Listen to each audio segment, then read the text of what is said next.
આ દેશમાં જે બજાર છે ને, કુલ આપણું ભારતનું બજાર એ દુનિયાનું સૌથી મોટામાં મોટું મુક્ત બજાર છે.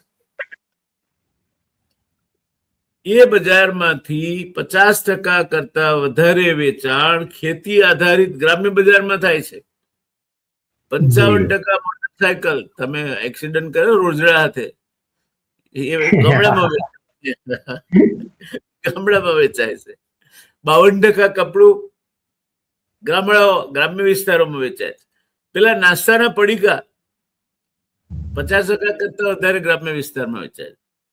હવે કોઈ પણ ગામમાં જાઓ અને મહેમાનગીરી કરવા માટે પહેલું કામ કરે બિસ્લેરીની બોટલ, કોઈ પણ મિનરલ વોટર ને બિસ્લેરી કહે છે, પણ એ ગામડામાં વેચાય છે. પાર્લેના બિસ્કિટ થી માંડીને બિસ્કિટના પડીકા ગામડામાં વેચાય છે. રેડીમેડ કપડાથી માંડીને જબલા ગામડામાં વેચાય છે. 50% કરતા વધારે બજાર ગામડામાં છે.